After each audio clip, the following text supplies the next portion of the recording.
Hello friends, ఈరోజు కథ కొత్త జంట. రచించిన వారు రెడ్డి గారి అమ్మాయి. ఆకాశం నిండా నల్లటి కారు మబ్బులు కమ్ముకొని చల్లటి గాలి వీస్తూ మంచి వాన పడేటట్టుగా ఉంది. బెంగళూరు ట్రైనింగ్ కోసం వచ్చిన పుష్కర్ ఆ రోజు ఆదివారం కావడంతో గెస్ట్ హౌస్ బాల్కనీలో నిలబడి వేడివేడి టీ తాగుతూ అందమైన చల్లటి వాతావరణాన్ని ఎంజాయ్ చేస్తున్నాడు.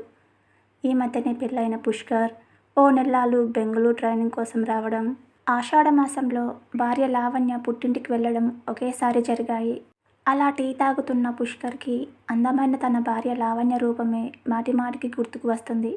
రొమాంటిక్ ఆలోచనలు అతని బుర్రని వేడెక్కిస్తున్నాయి.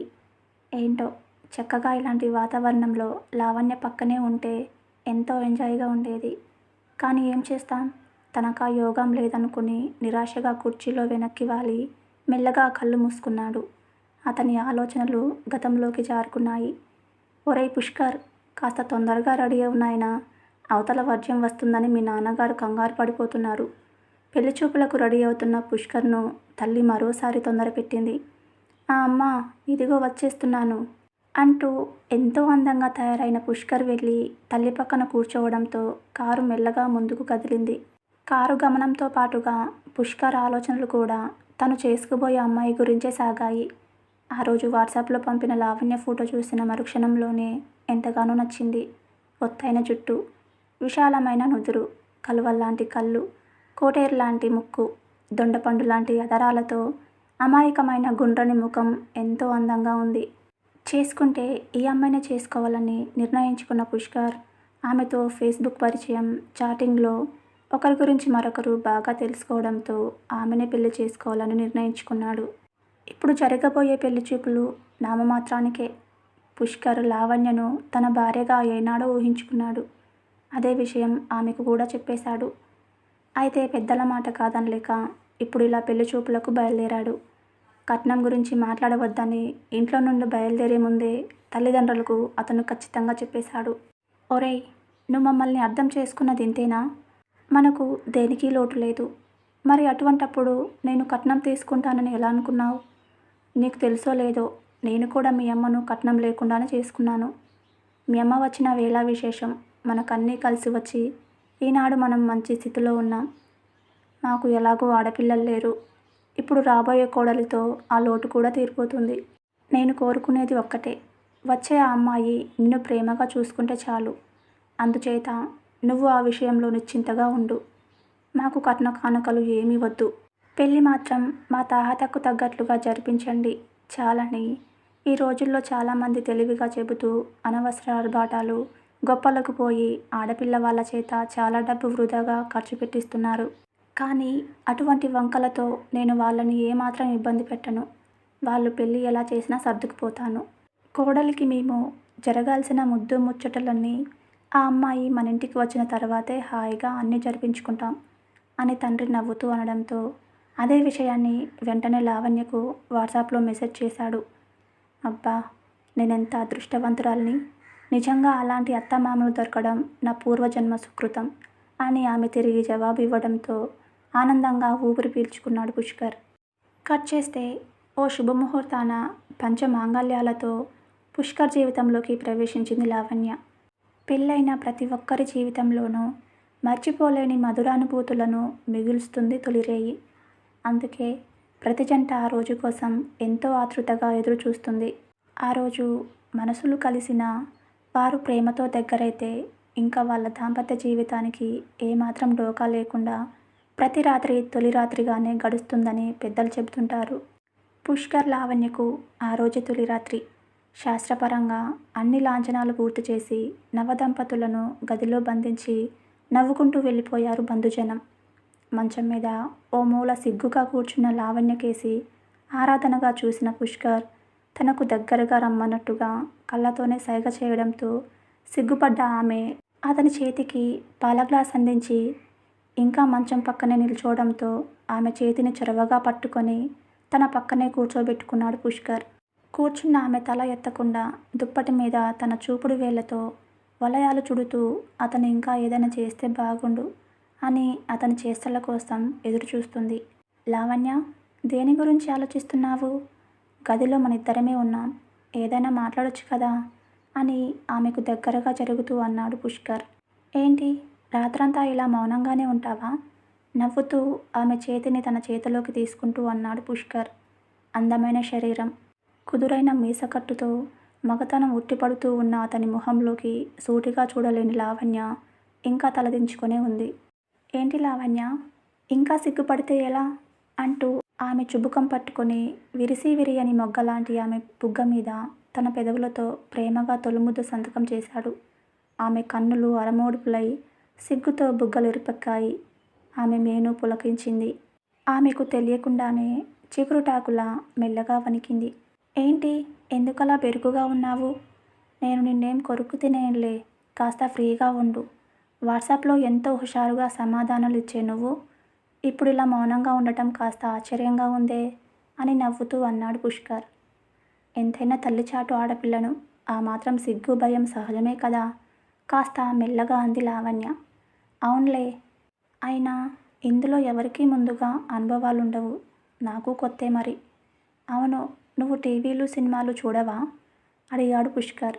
ఎందుకు చూడను, హాయిగా చూస్తాను. ఏం అలా అడిగారు? అంది లావణ్య. ఏం లేదు, సినిమాల్లోనూ టీవీల్లోనూ శోభనం సీన్లు చాలా చక్కగా చూపిస్తున్నారు కదా. అవును, నువ్వు పత్రికల్లో వచ్చే ఆ ప్రశ్నలకు ఇచ్చే సలహాలు సమాధానాలు చదువుతావా అని కొంటెగా అడిగాడు పుష్కర్. చదువుతాను. చాలామంది అమ్మాయిల్లా నేను దొంగచాటుగానే చదువుతాను అని సిగ్గుగా చెప్పింది లావణ్య. ఏంటి, దొంగచాటుగానా? ఎందుకు? అయినా సైకాలజిస్టులు చెప్పే దాంట్లో తప్పేముంది? తప్పు లేదనుకోండి, కానీ అలా కొంతమంది బరితెగించి అడిగే ప్రశ్నలకు సిగ్గేస్తుంది బాబు.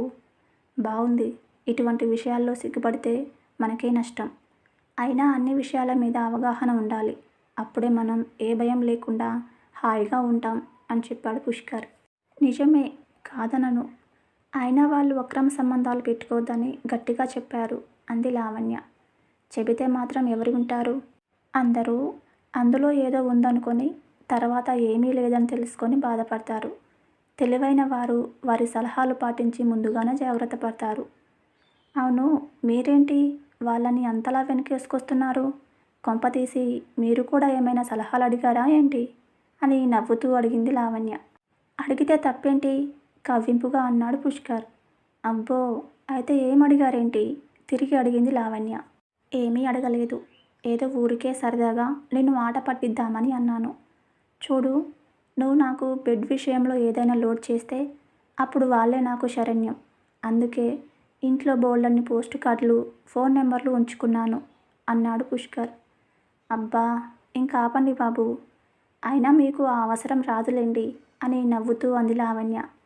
అది అలా రా దారికి. అయినా నేనేం అమాయకుణ్ణి కాను, నాకన్నీ తెలుసు. ఏమిటో, ఎన్ని నేర్చుకున్నా దాంపత్య జీవితంలో ఇంకా నేర్చుకోవాల్సింది ఎంతో ఉంటుందని మా ఫ్రెండ్స్ చెప్పారు. ఏంటి, మీ ఫ్రెండ్ చెప్పాడా? అంటే మీరు మీ ఫ్రెండ్తో ఇటువంటి విషయాలు కూడా షేర్ చేసుకుంటారా అని అమాయకంగా అడిగింది లావణ్య. అవును, కొన్ని విషయాలు ఫ్రెండ్స్ని అడిగే తెలుసుకోవాలి. ఎందుకంటే పెద్దవాళ్ళను అమ్మా నాన్నలను అడగలేం కదా. పోనీ మీ పెద్దవాళ్ళను కూడా అడిగి తెలుసుకోండి, వాళ్ళైతే ఇంకా అనుభవజ్ఞులు కదా. అప్పుడు అందరి సలహాలు పాటించి కొత్తగా ట్రై చేస్తూ భార్య ముందు మీ సత్తా చూపించుకోవచ్చు అని అతన్ని ఆట పట్టిస్తూ అంది లావణ్య. బాగుంది, కొంతమంది సలహాలు పాటిస్తే మనకే మంచిది, అప్పుడే ఆడదాని లోతెంటో తెలుస్తుంది. ఇందులో తెలియడానికి ఏముంది, నీటిలో పడితే ఎవరైనా ఈదుతారు, ఇది అంతే. అయినా చేపపిల్లకు ఒకరు ఈత నేర్పాలా ఏంటి? అవసరం వచ్చినప్పుడు అన్నీ వాటంతట అవే తెలుస్తాయి, లేకపోతే నేర్చుకుంటారు. చక్రాలాంటి కళ్ళను గుండ్రంగా తిప్పుతూ అంది. అబ్బో లావణ్య, నువ్వు చాలా తెలివైన దానివి, నీతో వాదించడం కష్టం. ఏది ఏమైనా సంసారంలో భార్యదే పైచేయి అవుతుందని పెద్దలు ఏనాడో ఒప్పుకున్నారు. అయినా నేను నీ అంత తొందరగా లొంగను, కాస్త దృఢంగా అన్నాడు పుష్కర్. సరే, అదే చూద్దాం, ఎవరు పైనో ఎవరి కిందో, ఏమైనా మీరు ఓడిపోతారు కాస్త ధీమాగా అంది లావణ్య. ఏంటో అంత ధీమా అడిగాడు పుష్కర్. ధీమా కాదు, ధైర్యం. నెగ్గుతానని నాకు తెలుసు. అయితే ఇంకెందుకు ఆలస్యం, మొదలు పెడదామా ఆట? ఆమె ఎదకేసి ఓరగా చూస్తూ అన్నాడు పుష్కర్. ఏ ఆట? చిన్నగా నవ్వుతూ సిగ్గుగా అడిగింది లావణ్య. అదే అమ్మా నాన్నలాట. ఏం చిన్నప్పుడు మీ ఫ్రెండ్స్‌తో ఆడలేదా? అన్నాడు పుష్కర్. అమ్మా నాన్నలాట నేనెప్పుడూ ఆడలేదే. అయినా నేను పట్నంలో పెరిగాను కదా! నాకు అవేమీ తెలియవు. అవును. ఆ ఆట మీకు తెలుసా? మీరెవరితోనైనా ఆడారా? అని నవ్వుతూ అంది లావణ్య. ఆ! చిన్నప్పుడు మా చుట్టుపక్కల పిల్లలందరం కలిసి ఆడుకునేవాళ్ళం. అలాగే తాటాకు బొమ్మలకు పెళ్ళిళ్ళు కూడా చేసేవాళ్ళం అని చెప్పాడు పుష్కర్. మరి ఇంకేం? చిన్నప్పుడు ఏ అమ్మాయితో ఆడారో ఆ అమ్మాయినే చేసుకోక నన్నెందుకు చేసుకున్నట్లో? అని చిన్నగా ఉడుకుమోత్తనంతో అంది లావణ్య. అదెలా కుదురుతుంది? ఏదో సరదాగా చిన్నప్పుడు తెలిసి తెలియని వయసులో అలా ఆడుకునేవాళ్ళం. అలాగే ఎన్నెన్నో కలలు కనేవాళ్ళం కూడాను.